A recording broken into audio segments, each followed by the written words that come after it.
My search led me to the study of the spiritual forces with which all of us are blessed.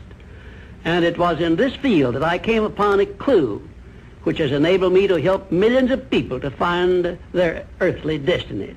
I want to describe my discovery in the simplest terms possible, because it will reveal to you why it is true that whatever the mind can conceive and believe, the mind can achieve, regardless of how many times you may have failed in the past or how lofty your aims and hopes may be.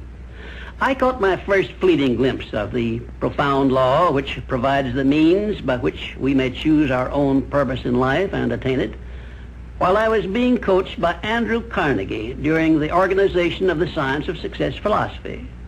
I had just finished telling Mr. Carnegie that I feared he had chosen the wrong person to give the world the first practical philosophy of personal success because of my youth, my lack of education, and my lack of finances. Well, at this point, Mr. Carnegie delivered a lecture that I shall never forget because it changed my entire life and paved the way for my helping to change the lives of millions of people, some of them not yet born. Let me call your attention to a great power which is under your control, said Mr. Carnegie, a power which is greater than poverty, greater than the lack of education, greater than all of your fears and superstitions combined. It is the power to take possession of your own mind and direct it to whatever ends you may desire. This profound power, Mr. Carnegie continued, is the gift of the Creator, and it must have been considered the greatest of all of his gifts to man, because it is the only thing over which man has the complete and unchallengeable right of control and direction. When you speak of your poverty and lack of education, Mr. Carnegie explained, you are simply directing your mind power to attract these undesirable circumstances, because it is true that whatever your mind feeds upon, your mind attracts to you. Now you see why it is important that you recognize that all success begins with definiteness of purpose, with a clear picture in your mind of precisely what you want from life. Then Mr. Carnegie continued his speech with a description of a great universal truth which made such an impact upon my mind that I began then and there to give myself a new outlook on life and set up for myself a goal so far above my previous achievements that it shocked my friends and relatives when they heard about it. Everyone, said Mr. Carnegie, comes to the earth plane blessed with the privilege of controlling his mind power and directing it to whatever ends he may choose. But, he continued, everyone brings over with him at birth the equivalent of 2 sealed envelopes, one of which is clearly labeled the riches you may enjoy if you take possession of your own mind and direct it to ends of your own choice, and the other is labeled the penalties you must pay if you neglect to take possession of your mind and direct it. And now let me reveal to you, said Mr. Carnegie, the contents of those 2 sealed envelopes. In the one labeled riches is this list of blessings. 1, sound health. 2, peace of mind. 3, a labor of love of your own choice. 4, freedom from fear and worry. 5, a positive mental attitude.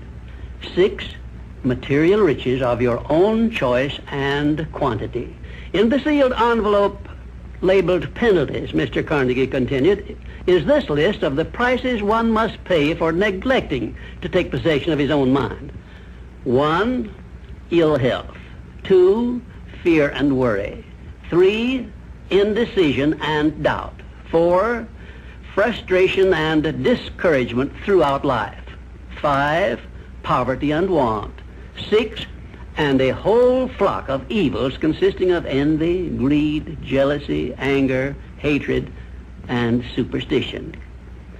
Now, my mission in life is to help you and everyone who needs my help to open up and use the contents of the sealed envelope labeled riches.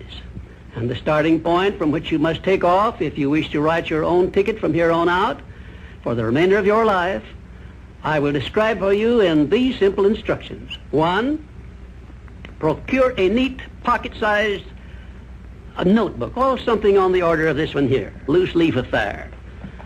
And on page 1, write down a clear description of your major desire in life, the one circumstance or position or thing which you will be willing to accept as your idea of success.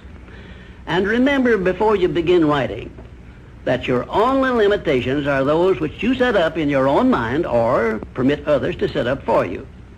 And 2, on page 2 of your notebook, write down a clear statement of precisely what you intend to give in return for that which you desire from life.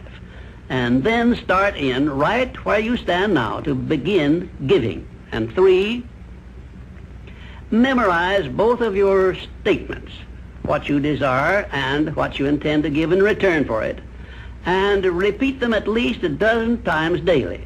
And always end your statements with this expression of gratitude for the blessings with which you were gifted at birth. I ask not, O divine providence, for more riches, but more wisdom with which to accept and use wisely the riches I received at birth in the form of the power to control and direct my mind to whatever ends I desire. If you are not too successful or self-satisfied to accept and express this profound prayer, if you accept it and express it in the same spirit of humble sincerity in which I pass it on to you, a new and a better world will reveal itself to you.